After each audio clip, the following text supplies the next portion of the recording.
Hello, this is session 24, page 376 and 395. We'll be discussing TRIG this session, really a lot of fun. But before we do that, you're going to need two very important documents, one of which I think you already have, and that should be the one for the tables. We're going to be using the TRIG tables here, which are about the middle in my packet here, but in yours, I guess you, I think if you have the packet, I can't remember whether I gave you this or not. If I didn't, then you'll have to get it off the files from Canvas. It's just a couple pages, I think there, maybe three. Back to back, it's only two. But most important also is the TRIG foundational data. And what I've tried to do here in 2 pages is to put all the information that you'll need for the rest of the course here on those 2 pages. And we'll be talking about that right now, and then we'll get to the problems in a few minutes, okay? Now, what's important at the top here is the fact that we talk about where the terminal array and the initial array are and the standard location for the function. And usually it's at the origin there with the initial array along the positive x. The terminal array could be here in the first quadrant or any other quadrant. I just happen to put it in the first. And then we'll talk about the reference angle a bit later, the angle from the terminal side to the nearer x-axis. And we find that the value of the angle there is the same as the value of the other part of the angle we're looking for. But we'll wait on that. I give you in standard position here, 30, 60, 90 right triangle, and show you where some of the values for sine, cos, and tan come from. The sine is a relationship between y divided by r, the ratio there, or you could say it's the opposite over the hypotenuse if you want to use those. I tend to go with x, y, and r. They kind of fit the axes much nicer than the opposite hypotenuse and adjacent. In any event, you can find the sine of 30 by taking y over r, and that would in this case be t over 2t if you're using the numbers I gave you here, or 1/2 or 0.5, and proceed to get cosine and tangent the same way. So you can see where some of the values come from. We extrapolate to this to get the table I just talked about previously. Some 2 little tables here are very useful to us too. And the first one here on the left talks about sine tan cos, and then it's alliterative, sine tan cos again. In other words, sine tan cos, everything is positive, all those functions, 6. I just give you the basic ones. The reciprocals are also all positive in the first quadrant. In the second quadrant, only the sine and the cosecant are positive. Here, in the third quadrant, only the tan and the cotan. And lastly, in the fourth quadrant, only the cosine and the secant are positive. So it gives you a nice idea of where these are positive. And then this table is kind of nice too. It's kind of an accurate, exact table as opposed to the decimal table we looked at just a moment ago. For 0 degrees, for example, the sine is 1/2 radical 0. For 30 degrees, sine is 1/2 radical 1. 45, 1/2 radical 2. 60, 1/2 radical 3. And 90, 1/2 radical 4. Notice how 1/2 radical 0, 1, 2, 3, 4. The same thing happens for cosine, only reverse. The 0 degrees for the cos is 1/2 radical 4. And then 30 is 1/2 radical 3. 60, 1/2 radical, 45, 1/2 radical 2. And 60, 1/2 radical 1. And 90, 1/2 radical 0. You see that we're going 1/2 radical 0 down to 4 for the sine, and 1/2 radical 4 down to 0 for the cosine, just to reverse. Obviously, we would not say for cosine of 0 degrees 1/2 radical 4. Radical 4 is 2, we'd say 1/2 of 2, which is 1. But in this case, I'm trying to show you the relationship there. And for the tangent, of course, that's sine over cos, and we could get those values a little bit later. 2 nice little tables for us. On the second page, we're looking at some of the relationships. The tan is sine over cos, and cotan is 1 over tan. Cotan is also written CTN. So in this case, I've used COT, which I think is what the author uses, but CTN is another possibility. We have some of the Pythagorean relations are called sine squared plus cos squared equals 1, and secant squared theta equals to 1 plus tan squared, and some of those. The sine of the sum and the difference, and the tan also there. We talked about this the last session, the fact that there's a relationship between radians and degrees, pi radians per 180 degrees. And we also talked about the arc length and the area of a sector in the last session. The law of sines and cosines is not something that we're required to do in the course, so we're not going to consider that, although it's kind of nice for the oblique triangle trig. We're just going to be investigating what's called the right triangle trig here. And then the next page talks about the geometry of the trig, if you would. The fact that y equals to a sine of bx plus or minus c plus or minus d. The C represents the left or right translation, and the D up or down. Your author doesn't consider those at all, so we're just going to basically use y equals to a sine of bx, or y equals to a cos of bx. In fact, even the tan isn't used much for your course. A being the amplitude, and 2 pi being the period for the standard cos and sine curves. After that, the inverse functions. We'll talk about the inverse sine, how we go from finding a sine to a value, or from finding the value to the sine theta. And then linear velocity and angle we do not touch in the course. And I think that's, I guess, yeah, that's about it, I guess. On the back, though, is really nice. Again, these will come on separate sheets for you on Canvas files. I had them ready to give you in a nice pink packet, but unfortunately not able to do that. The sine curve, the cos curve, and the tan curve, very nice. Again, your author doesn't discuss too much the tan curve. We're going to be considering more the sine and cos. And I'll have reference to these two. Sometimes the picture is nice to use in addition to the algebra, okay? So there's our table, our foundational data, and our table. You need both of those. With those, I think we're ready to finish. Let's do that. We're looking at page 376 right now, and we're looking at number 2. I've again selected some problems to do for you. Again, check your assignment and do the ones that I ask you to try there, please. I'm trying probably usually a couple examples of each type. Ask you to try two or more of the types for yourself too. For number 2, we're looking for the sine of theta, and that's y over r. And if you look what we have here, realizing that x here and y and r, we need to find r. But what I've done is I've written sine of theta then as y, which is 2 over r. So I had to find r. And that's, of course, the theorem of Pythagoras, Pythagorean theorem, if you would. R squared equals to x squared plus y squared. X being 1 and y being 2, that means that r squared is 5 and r is rad 5. So we'll put the sine as y over r, 2 over radical 5. And even though the author might leave it that way, this is even, so it won't be in the back of the book, but some of your odd problems, I think the author does leave the radical denominator. Remember, we've learned that a long time ago in many of your other previous courses. You don't leave the radical in the denominator. So whether the author simplifies it as far as it should be simplified or not, you do that, please. Simplify as far as we need to. In this case, you want to multiply by 1 in the form of radical 5 over radical 5.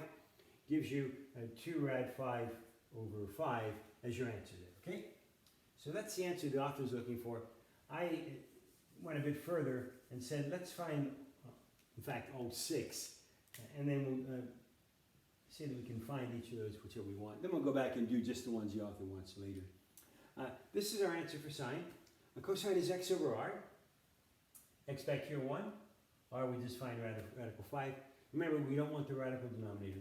Multiply by rad 5 over rad 5. I think you'll find that this should be a good answer for us for the cos, radical 5 over 5. And lastly, the tangent. The tangent is y over x. Y was given as 2 and x is 1. So our tangent is 2. There's our answer for that. We have 3 answers here at this point. We can get the other 3 very easily. The sine and the cosecant are reciprocal functions. So if you turn this upside down, radical 5 over 2, radical 5 over 2 should be the cosecant of theta. Cosecant. Each one has its co. Sine, cosecant. Cosine the cosecant, and then tan has its co-tan. So here's our cosine. Cosine is 1 over radical 5, or radical 5 over 5. If you want to find the secant there, just turn it upside down, it becomes radical 5 over 1, or just radical 5. And the tangent and the cotan the same way. Turn the tangent upside down, 1/2 should then be the cotan there, okay? So even though the author wanted us to find only the sine, I thought it might be useful to find all 6, at least initially here, and then we'll proceed just to find the ones that the author wants. And that'll be the next one here, number 10, okay? Number 10, we'd like to look at, or look for the cosecant of theta. Cosecant, again, as we said, reciprocal of the sine. If the sine is y over r, the cosecant is r over y. It'd be nice if you knew these and had them memorized. If you don't, that's what the foundational data pages are for. So if you're kind of rusty on that, go back and look at those. You can very quickly get refreshed on that. We need to find r over y. We have r this time. We have r as 7. We don't have y. So what we need to do is, again, use the Pythagorean theorem and say 7 squared equals to y squared plus 3 squared. 49 equals 9 plus y squared. Y squared is 40. 40, the square root of that is going to be 2 rad 10. So we're looking at the cosecant then r over y here as 7 over 2 rad 10. And then you should know how I get to the final answer here. Multiply by rad 10 over rad 10 and 7 rad 10 over 20. Again, don't cancel the 10 and the 20. One's a radical, one's a number. Can't do that. Should be a nice answer for us, okay? Kind of similar to the previous one. We went a little bit further on number 10. On number 2, we found the cosine and the tangent we weren't expected to do. In this case, that should be good enough for us. And that's number 10. The cosecant of theta is 7 rad 10 over 20. Now for 31, we like to find the sine of 37 degrees. And that's what we're going to use the table, okay? I'll show you how the table goes. Now the table is kind of interesting. I tried to compress a large trig table in just a couple pages here. And what we're looking at is over on the left here. It's, by the way, it's in terms of degrees in minutes. And I found in the past that some students have been exposed to minutes, so we'll be talking about what minutes are in trig here. But basically, it starts with 0 degrees here on the left and goes down to 8 degrees. And then here in the middle, 9 degrees, or excuse me, 8 degrees again, down to 16 degrees. And then next page maybe, from 16 degrees here on the left down to 24 degrees. And then in the middle again, 24 degrees down to 32 degrees. Flipping that, 32 degrees down to 40. And then lastly, 40 down to 45. Now, we have a table that goes all the way to 90 degrees actually, but 45 here, and then it starts up again here on the right side from 45 going up this time to 50. And then over here in the middle, from 50 going up to 58. And then we flip back over to here, and we start with 58, and we go up to 66. And then in the middle again, from 66 over to 74, then flipping back to the front page from 74 over to 82, and lastly in the middle from 82 up to 90, okay? So that's how the table goes all the way to 90. And we use the headings and the footers also. So for example, if we're talking about 3 degrees here, 3 degrees, the headings are sine, cos, and tan. We proceed to use those. If we're looking at 71 degrees, for example, we then use the footers here and see cotan, sine, and cos down here. We use those to find the values. And I'll show you how that works when we talk about number 31 here. We're looking for 37 degrees, the sine of 37 degrees. So I'm going to go ahead and start here at 0 and proceed to look for 16 degrees here on the front page. And then it carries over to 16 to 24, and then 24 down to 30, down to 32. We're looking for 37. I'll flip that over. And then the last page, looking at 32, down to 37, which looks like about right where my finger is here. And the first, we're going down the left side. Had we been coming up the right, we'd be using the footers. We're going down the left, so we're using the headers here. I'm looking for sine of 37 degrees. So here's 37, and then the first thing you see are the radian measure. The second is the sine, and that's 0.6018. And that's what I have here, 0.6018. So pretty easy to find from the table. Don't have to push any buttons on a calculator, just use the table and find it. I want to also, even though the author isn't asking for that right now, to show you where you'd find 47 degrees for the sine, okay? Just to make sure you know how to use the table. For 47 degrees for the sine, you're going to go to 45 here, and then up to 46, and then up to 47 right here. So 47, now we're using the footers here. So 47, there's the radian measure for 47, and there's the cotan for 47, and there's the sine for 47, and the cosine for 47. I want to find the sine of 47. Let's see, find the sine of 47. Sine and 47 right there. And that looks like it should be sine of 47. How about 0.7314, okay? 0.7314 should be the sine of 47 degrees, okay? So in one case, if you're going from left to right, these columns you're using the headers. If you're going from right to left, you'll be using the footers there. And that brings us to number 40, which is the author is asking to find the tan of 43.2 degrees. So again, we'd be back here in the last table, 43.2, and 43 is about in here, but we need to find out what 0.2 is all about, because this table is a degree in minutes table and not a decimal table for the decimal degrees. So the relationship is this: there's 1 degree for every 60 minutes. A little mark looks like a foot mark is our minute mark, and then also 60 minutes per 1 degree. It's the conversion factor or relationship, just as we saw in the last session, there are pi radians for every 180 degrees. The same thing here, there are 1 degree for every 60 minutes, and actually there are 60 seconds for every 1 minute if you want to go further than that. And even mils are another increment for the degree measure, not heard of much anymore at all. In navigation, it used to be the case, but nowadays we're more or less stuck with the decimal degrees and probably not even the minutes. But in any event, to have the table be a bit more useful to us, because we're looking at 0.2 degrees, we're going to change 0.2 degrees to minutes by using this conversion factor, 60 minutes per 1 degree. The degrees will go, and basically we're going to multiply 0.2 times 60, which should give us 12 minutes. So we're going to change this 43.2 degrees here, and we're going to say that's the same as 43 degrees and 12 minutes. I probably should have put the decimal in there. 4312 is good enough right there, okay? Unfortunately, our table doesn't have 12. We could, what's called interpolation, we could find that if we had to, what's called interpolation. But we can find 4310, I think, and do a great job. That's good enough for us. It's a good enough approximation with our table. Here's how you'll find 4310, you should know how to find then. Well, 4310, we're going from 40 down to 43 here, and we're going down to 4310 right below it. The first one is radians, the second one is sine. We're using the headings now, the top headings. First one is radians, second one is the sine of 43. I guess we're looking for the tan in this case though. So after that is the cosine. The tan should be the fourth one over here at 4310. And that looks like maybe, how about 4310 is 0.9380. 0.9380, okay? So we did a good job finding that. We did do a little changing there to change that 0.2 to 12 minutes, but came rather close, I think. This is an even numbered problem. You won't be able to see the answer in the back of the book, but when you do your odd ones, check the answer in the back, please, and check to see you'll come relatively close, probably within the last two places here, which would be the thousands and the 10,000s place, and that's close enough for any situation, okay? So that should work for us then for through 40. We're going to look at after 40, maybe. In fact, I think that probably does it for the entire page. It looks like that. Yes. Okay. So those are that's a bit of the intro for 376.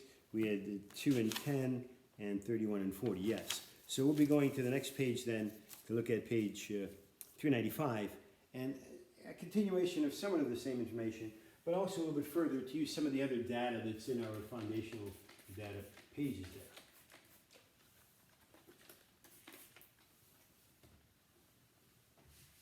And meanwhile, while I'm doing this, you might be looking at that page, and I'm going to work with you on number 1, in fact. So I'm going to look at number 1 and check to see how you might want to consider doing that, and we'll see if we can do it together in just a few minutes here.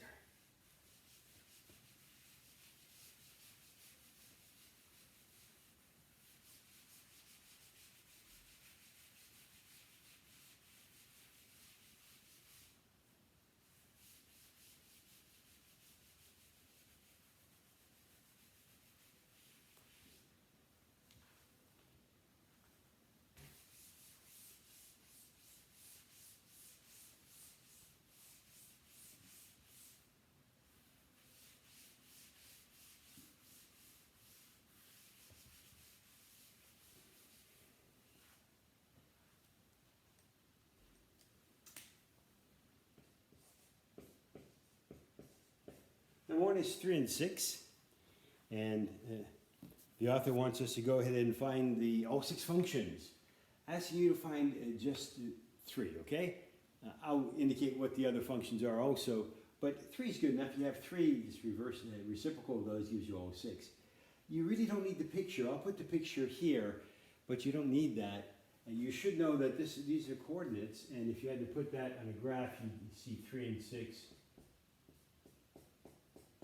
That point right there. And if you do your little picture there, you'd have a little right triangle, and then x is 3 and y is 6. And we're going to find r anyhow. You don't need the picture because this is x and this is y, and you should be able to find r just by Pythagorean theorem. In any event, we'll do that now, and then we'll put the functions up. Again, not necessary, but for some people it might help. We're going to say that r squared is equal to x squared plus y squared. How about r squared equal to 9 plus 36, which sounds like 45. And r is rad 45, which I think should be 3 rad 5. Check to see if that's okay, right? 3 rad 5. So we have x, we have y, we have r. That's all we need. That's all we need for all 6 functions, okay? Sine, you should know the sine of theta. I'm not sure, I guess the author doesn't use anything here, just gives us, we can use theta or any letter you want. Sine of theta, that's going to be y over r. And y we're given is what? Y we're given is 6, and r is 3 rad 5. Again, you'll know that we want to get the radical 5 out of the denominator. So first you might want to reduce that to 2. And then rad 5 over rad 5 should, I think, be 2 rad 5 over 5, shouldn't it? I'll give that a try for the sine there. The cosine. Cosine of theta, that's equal to x over r. X in this case being 3, and r being, I was saying, 3 rad 5. The 3's will go. That'll leave you with numerator 1. And multiplying again by rad 5 over rad 5. How about just radical 5 over 5? Okay? That should be our cosine. And then the last one, the tan. The tan of theta is y over x. Y in this case was 6, and x is 3. 6 over 3 sounds like 2. Okay? So we have the 3 basic functions. We have sine of 2 rad 5 over 5, the cos of radical 5 over 5, and lastly the tan of 2. To find the reciprocal functions, I'd probably go back to this one, and the sine and cosecant. Reciprocal, that'll give us 3 rad 5 over 6, or radical 5 over 2. So radical 5 over 2 would be the cosecant if we wanted that. The situation for the cosine, I would again just reverse that for the secant. Reverse that 3 rad 5 over 3. The 3's will go with just radical 5 for the secant. And then the last one, of course, the easy one, if the tangent is 2, the cotangent is the reciprocal of that 1/2. So these are fine. I'm not going to ask you for the other 3, but if we had to find them, we could easily find them by taking the reciprocal. There's number 1. Number 15, not quite the same. Number 15 says, look, it says, maybe a wavy line there. 15 says that we have the cosine of theta is positive, and the sine of theta is negative. Which quadrant are we in? Well, that's where we're going to go back to our little table here on the left and say we have a little situation for it. It's a sine tan cos and sine tan cos. So I'll write it here, STC and STC. Those are the quadrants in which the functions are positive. And we want to find the cosine positive. Well, cosine's positive in these two, isn't it? The first and the fourth. And where is the sine negative? Well, again, I see an S in both cases here. So it looks like sine should be negative in those two, shouldn't it? Where we don't have an S. And therefore, the place where we have the cosine positive but the sine negative is where we have the red circling and also the green circling. And that sounds like in quadrant 4. Okay? So quadrant 4, some authors use QIV like this. Some use Q4 like that. And some just say Roman numeral 4 either way. Your choice, whichever you want on that. But that should be a good answer for us for number 15. Quadrant 4, where the cos of theta is positive and the sine of theta is negative. And last one on that one, number 19. Number 19 is kind of similar. It says, where do we find the secant of theta as, in fact, secant and cosecant. Secant and cosecant of theta are both positive. And the reason I chose this one, of course, is because these are the reciprocal functions and not the standard ones, but we can find them anyhow. Again, going through our little table STC and STC. The secant is the reciprocal of the cosine. So we're looking for the place where the cosine is positive, and the cosine positive again in the first and the fourth. And lastly, the cosecant. The cosecant is the reciprocal of the sine. So we're checking to see where's the sine positive. And I see an S here and an S there. And again, the place where we're looking for both the red and the green would be up there in the first quadrant. So it looks like the secant and the cosecant are both positive in the first quadrant, okay? So Q1, or Roman numeral 1, and Q1 or Roman numeral 1 should be our answer for number 19. Okay. Two examples of that. We're going to look for number 26, which is kind of similar. 26 says, look, we have the tan of theta is negative 5 over 12. Tan of theta is negative 5 over 12. And we like to find in this, and it's in the second quadrant, by the way, in Q2. I'll just put that right there, Q2. And we're told to find the cosine here. Find the cosine of theta, okay?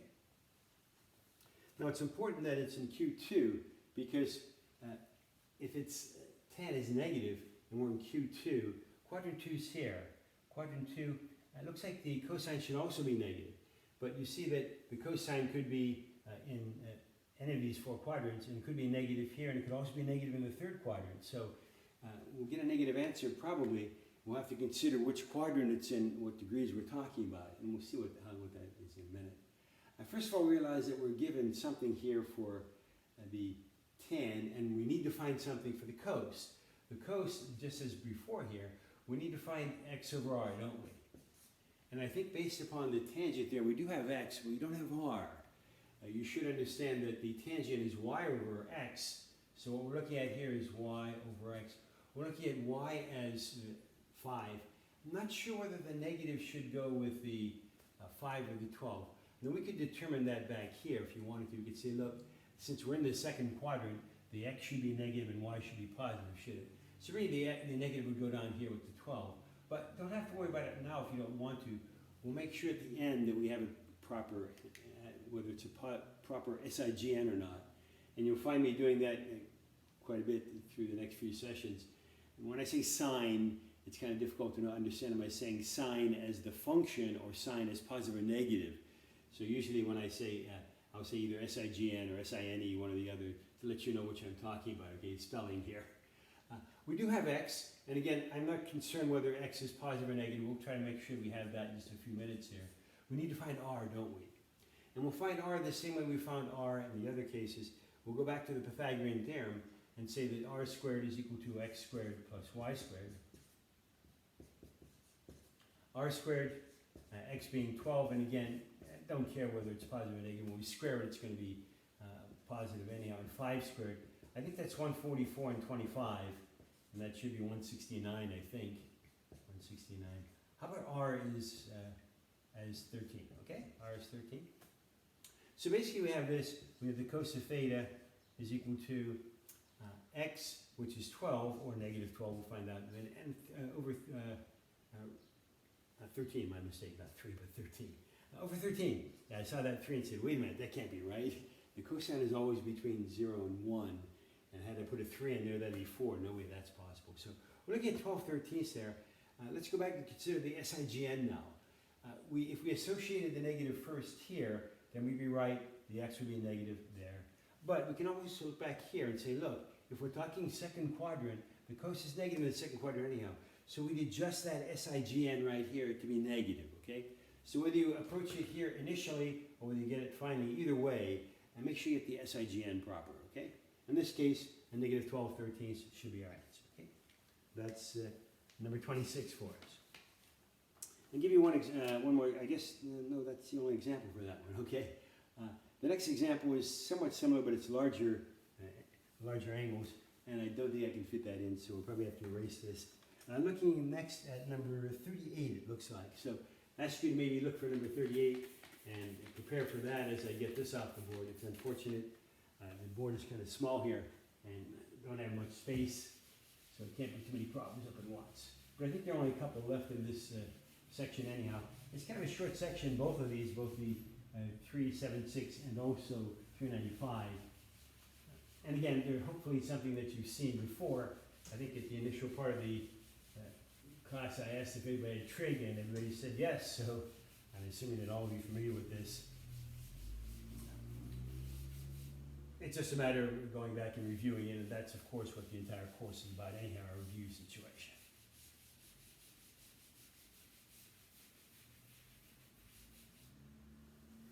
And to make sure that's dry too.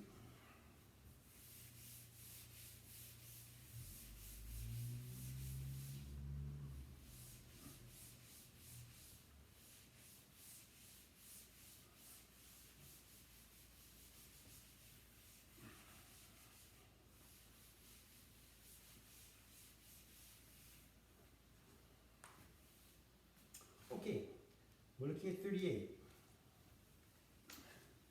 It's on page 395 again. And 38 says to find the exact value of sine of negative 270 degrees and the cos of 450. Those two. Maybe some parentheses.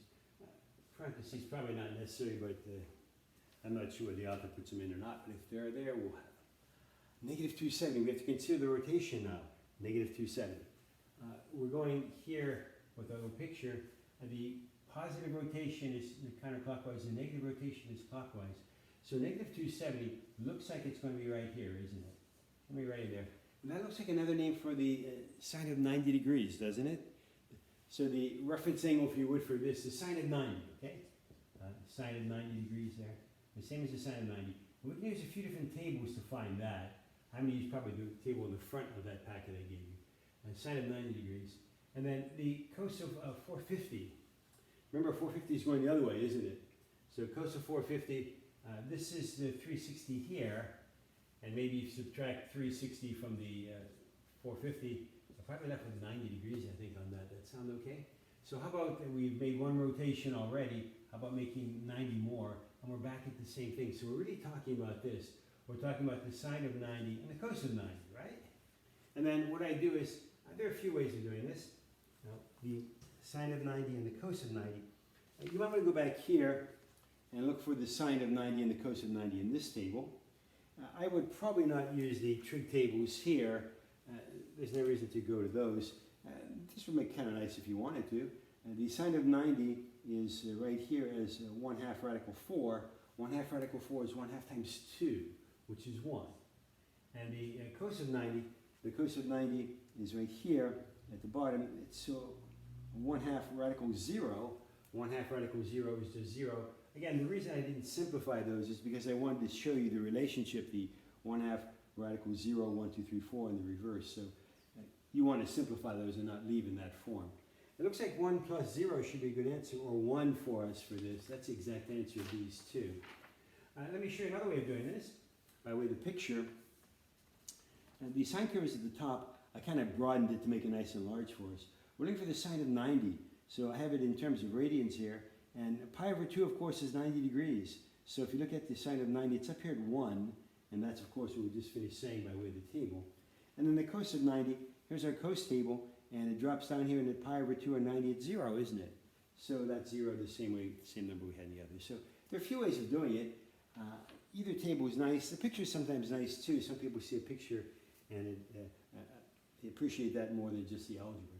In any event, good answer for us for number 38. 38 is 1 when we simplify all that. After 38, we're looking at two more, maybe 58 and 62. Okay, 58. 58, we're looking for the cos of 120 degrees. And to find the cos of 120 degrees, we'll start with our standard position, and then maybe proceed 120. I'm going to just assume that that's 120. My picture will probably never be accurate, but just a relative example there. We only go up to 90 in our tables, and don't even need that much in this case, but we can't get 120, but we can adjust this by saying, look, if that's our angle, there's something called a coterminal situation we talked about in the previous section, the previous video. The coterminal angle is going to be 60. That's going to be the reference angle also then will be 60. That's going to be the angle from our terminal side, which is right here, to the nearer x-axis. The x-axis here, that's the nearer one. So it looks like to complete that rotation for 180, we need 60 more. What we're saying here is the cos of 120 has the same numerical value as the cos of 60. Now again, I said the same numerical value because even though we get the number for this, we have to go ahead and say, look, what about the SIGN? Is it positive or negative in the second quadrant? Well, hopefully you understand what we did before. If not, go ahead and do it again. STC and STC. And it looks like in the second quadrant, the cosine is negative, isn't it? So I assign a negative value right there, okay? Make sure you have the SIGN proper. Either at the beginning or at the end, make sure you go back and check, do I have the right SIGN, right sign? The cos of 60. A cos of 60, a few ways of doing it again. you could use your picture or your table. I'm looking at the table in the front, the cosine of 60. Looks like the cosine of 60 is 1/2 radical 1. So how about negative 1/2 radical 1, negative 1/2, or negative 0.5, whichever we want to do that, okay, as a decimal or as a fraction. Okay, there's a nice answer for us. The way we do that is by what's called the reference angle. We proceed to make a little picture if you need it. Realize that the reference angle is 60 degrees. That's the angle that has the same numerical value. After you find the numerical value, check for the SIGN, and then once you've done that, look for your table, find 60 degrees as 0.5 or 1/2. 58. Let's try 60 next. 60 is the sine of 7 pi over 4. And you can see the reason I'm doing this is because I give you one in terms of degrees and the other in terms of radians. I found that the students are more familiar with the degree angle. If that's the case for you, you can change 180 degrees, pi to 180 degrees, and then simplify that and get the degree measure. I tend to wait until the end to do that. To me, the number's a little bit smaller, and I'll show you what I mean on that. You should realize that the entire situation here, the entire circle, unit circle, is 360 degrees or 2 pi. So this is 1 3/4 pi, isn't it? 1 3/4 pi, right there. Divide 4 into 7, you get 1 3/4. So 1 pi is the rotation here, 180 degrees. And then 3/4 pi would be into here, which means that to complete this, to make the entire 2 pi, we're talking about 1/4 pi, aren't we? 1/4 pi. If this right here is 1 3/4 pi, the purple rotation, then we need 1/4 more pi to give us the reference angle, if you would. The angle from the terminal side here to the nearer x-axis. Terminal side to nearer x-axis is 1/4 pi. So the sine of 7 pi over 4 has the same numerical value as the sine of pi over 4, the sine of 1/4 pi. And then we should also consider the SIGN, okay? Again, you could have done it in one place, above or below, either way. But you realize that in the fourth quadrant back here, in the fourth quadrant, the sign is negative, isn't it? Fourth quadrant sign is negative, so attach a minus sign there. And that should be an answer for us in a moment. I'm going to say that if you would, again, because realizing that the students many times have learned this in terms of degrees, let's change the pi to 180 degrees, and 180 over 4, in fact. So a negative sine of 180 over 4, thinking that's 90 degrees. That sound okay? My mistake, not 90, that's 45, right? 45. Let's make that correction. 90 is 180 over 2, 45 on that. And 45, I think, is back here on one of these. You could, again, use the table, but we're looking for the exact value, and that's easy enough to find. The sine and cosine of 45 are both 1/2 radical 2, okay? So how about maybe negative radical 2 over 2? By the way, some authors will do it this way, negative 1/2 radical 2. Some will do it as negative radical 2 over 2. Same thing either way, okay? So that should be a good answer for us. The sine of 45 degrees, or the sine of, in fact, 7 pi over 4, turns out to be negative radical 2 over 2, or negative 1/2 radical 2. And one other, I think, 62, the last one for you. The reason I chose this last one is because it doesn't involve the primary functions, it involves the reciprocal functions here. So I thought I'd get you that one. Number 62 is secant of 135. Maybe we can do it right here, okay?